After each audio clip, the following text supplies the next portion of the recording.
Further classification देखेंगे। फिर arthropoda को फर्दर आपके पास 4 सब फाइलम में डिवाइड किया, चिलीसेरेटा, क्रस्टेशिया, यूरारेमिया,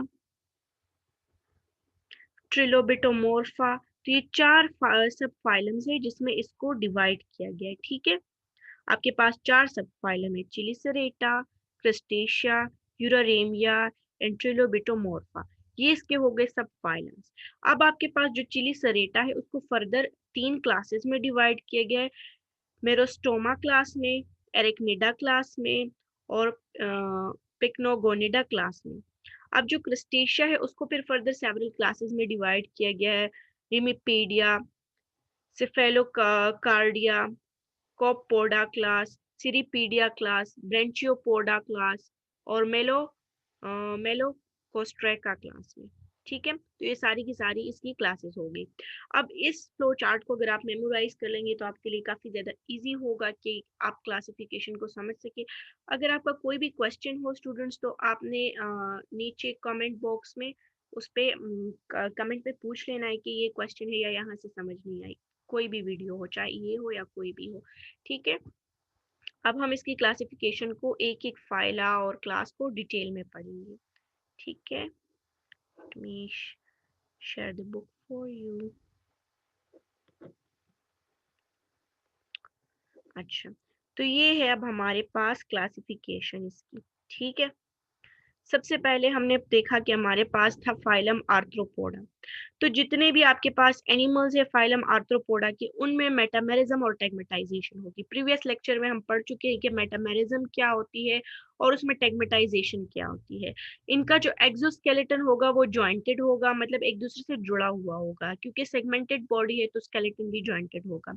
और इनका जो नर्वस सिस्टम है वो बिल्कुल वेंट्रल फॉर्म में होगा, डॉर्सली नहीं होगा, वो वेंट्रली मौजूद होगा। ठीक है, अब हमने इसके वेरियस सब फाइलास पढ़े। तो सबसे पहला जो सब फाइला था वो था ट्रिलोबिटोमोर्फा। तो अब ट्रिलोबिटोमोर्फा के जितने भी एनिमल्स है सारे के सारे आपके पास मरीन होंगे, जितने भी हैं वो एक्सटिंक्ट हो चुके हैं, अभी नहीं है। और वो आपके पास कैम्बेरियन से लेके कार्बोनिफेरस पीरियड में रहते थे।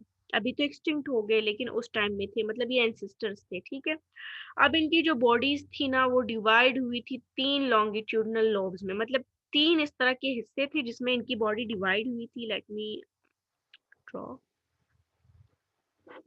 ठीक है, इनकी जो बॉडी थी वो इस तरह से 3 लोब्स में आपके पास डिवाइड हुई थी।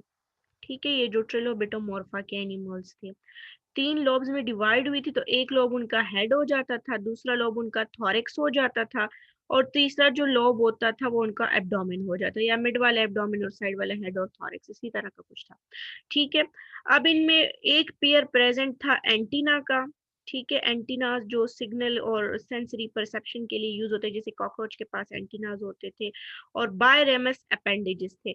अब बायरेमस अपेंडेजेस का क्या मतलब, अपेंडेज था लेकिन बायरेमस के मतलब वो जब आगे बढ़ता है तो 2 में डिवाइड हो जाता है। तो ये इनका बायरेमस अपेंड, मतलब इनके जो पाँव थे वो बायरेमस थे। ठीक है, बायरेमस अपेंडेजेस थे। अब जो क्लास चिलीसेरेटा है आपके पास, सब फाइलम का सब फाइलम चिलीसेरेटा, उनकी बॉडी जो थी तो उनकी बॉडी में आपके पास प्रोसोमा और ओपिस्थोसोमा मौजूद थे। अब प्रोसोमा और ओपिस्थोसोमा क्या है आपके पास, लेट मी टेल यू।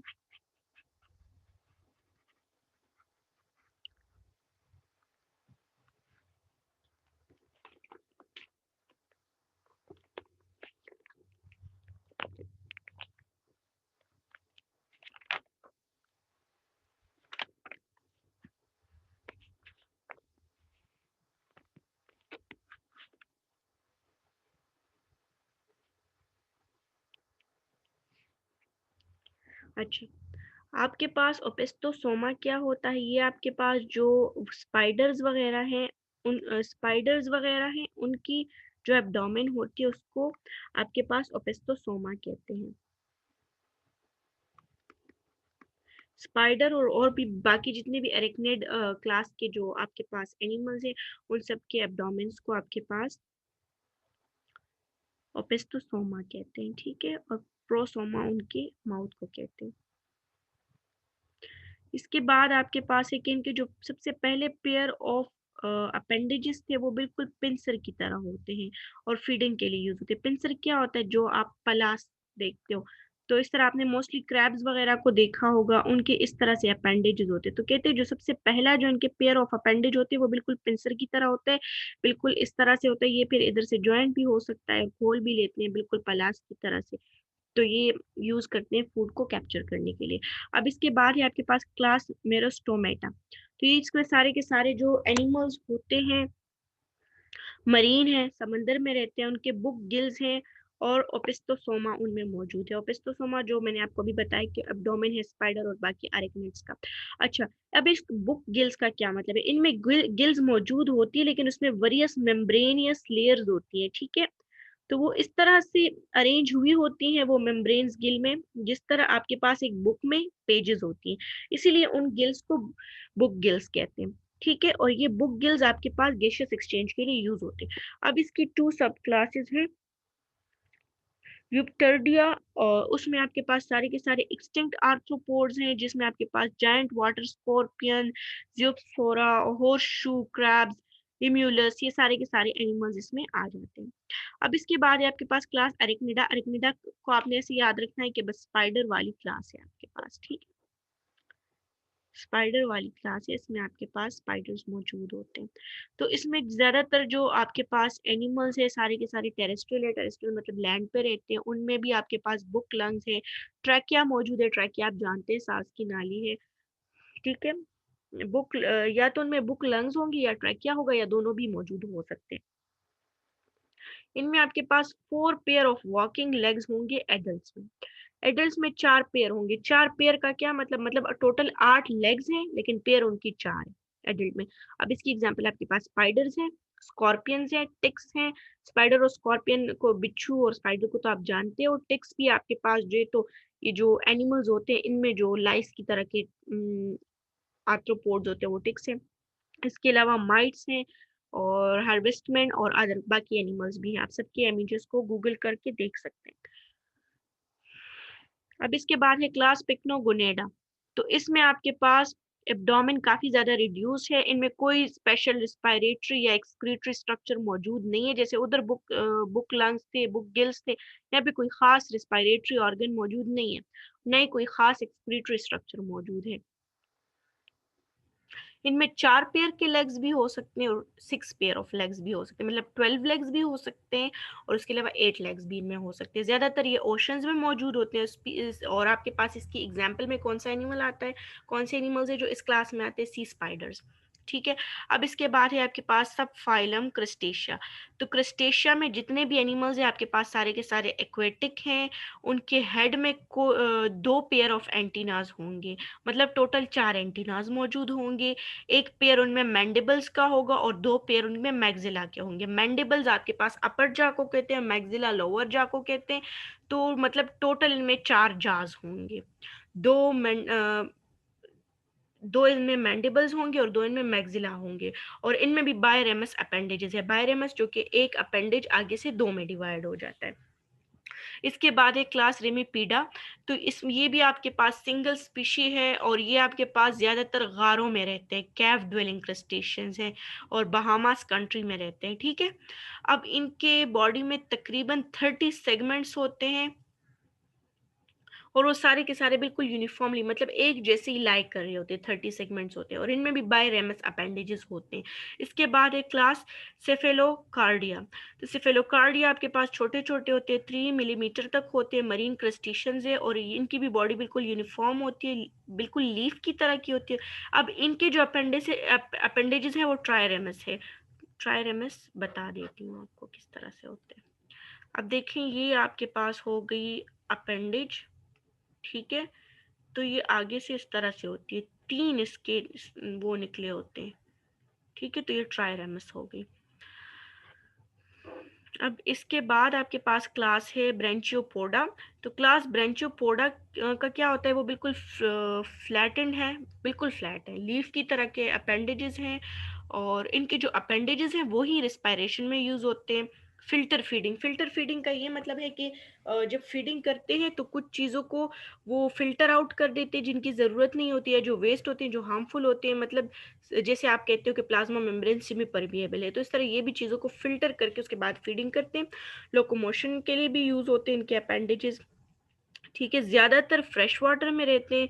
अब इनमें आपके पास जो एग्जांपल्स है, श्रिम्प्स आते हैं जिसको लोग खाते भी है, ब्राइन आते हैं, brine shrimp, clam shrimp, water fleas. ठीक है, ये सारे के सारे एनिमल्स इसमें आते हैं आपके पास। अब इसके बाद आपके पास क्लास है मेलेकोस्टेरा, मेलेकोस्ट्रैका, क्लास मेलेकोस्ट्रैका। तो इसमें अपेंडेजेस जो है तो आपके पास मॉडिफाई हो जाती हैं क्रॉलिंग के लिए, मतलब जिस क्रॉलिंग जैसे बेबीज क्रॉल करते हैं तो ये भी इसी तरह ज़मीन पे जो मूवमेंट करते हैं एनिमल्स, ये सॉरी इंसेक्ट्स वगैरह, तो उसको या कीड़े मकोड़े उसको क्रॉलिंग कहते हैं। तो क्रॉलिंग में यूज़ होती हैं, फीडिंग में यूज़ होती हैं, इसके अलावा स्विमिंग के लिए भी यूज़ होती है। अब इसमें कौन कौन से एनिमल्स आपके पास आते हैं? लॉबस्टर्स है इसमें, क्रैबफिश, क्रैब्स, श्रिम्प्स, आइसोपोड्स। आइसोपोड्स इसमें से जो है तो वो टेरेस्ट्रियल है, वो ज़मीन पे रहते हैं। अब इसके बाद है आपके पास क्लास कॉपोडा। तो कॉपोडा में आपके पास मैक्सिपिड्स मॉडिफाइड फॉर फीडिंग। इनमें आपके पास एक स्ट्रक्चर होता है मैक्सिलिपिड्स, वो जो है तो वो बिल्कुल मॉडिफिकेशन उसमें हो जाती है, वो फीडिंग के लिए यूज़ होता है। और इनके जो एंटीना है ना, उनमें मॉडिफिकेशन हो जाती है और वो स्विमिंग के लिए यूज़ होते हैं। और अब इनकी एग्जाम्पल को तो याद रखना काफ़ी ज़्यादा ईजी है कि कॉपोडा की एग्जाम्पल आपके पास कॉपपॉड्स। इसके बाद है क्लास सिरिपीडिया। तो क्लास सिरिपीडिया के जो आपके पास एडल्ट्स हैं वो सिसाइल हैं, मूवमेंट नहीं कर सकते। ठीक है, और वो होते मरीन हैं, और उनकी जो बॉडी है उसको कैल्शियम कार्बोनेट के जो शेल्स होते हैं उन्होंने कवर किया होता है। और इसकी एग्जांपल आपके पास बार्निकल्स हैं। अब इसके बाद आपके पास जो लास्ट क्लास है वो है आपके सॉरी लास्ट जो आपके पास सब फाइलम है वो है यूरारेमिया। यूरारेमिया आपके पास लास्ट सब फाइलम है, sorry for the tongue twist. तो इसका जो हेड होता है उसमें एक पेयर होगा एंटीना का, और उसमें आपके पास एक ही मैंडिबल्स का पेयर होगा, मतलब दो मैंडिबल्स होंगे। ठीक है, और उसके अलावा अपेंडेजेस इसके यूरी रेमस होंगी। यूरी रेमस का मतलब कि बस एक ही होगा अपेंडेज, उससे कोई दो या तीन ब्रांचेस फर्दर नहीं निकली होंगी। और इंसेक्ट्स और उनके रिलेटिव्स, जितने भी इंसेक्ट्स और उनके रिलेटिव्स है वो सारे के सारे इसमें आ जाते हैं। अच्छा, तो ये थी क्लासिफिकेशन। वीडियो को लाइक कीजिए, चैनल को सब्सक्राइब कीजिए, अगर कोई भी क्वेश्चन हो तो नीचे कमेंट बॉक्स में लिख लीजिए। तो ये थी क्लासिफिकेशन आपके पास आर्थ्रोपोड्स की। Thank you for watching.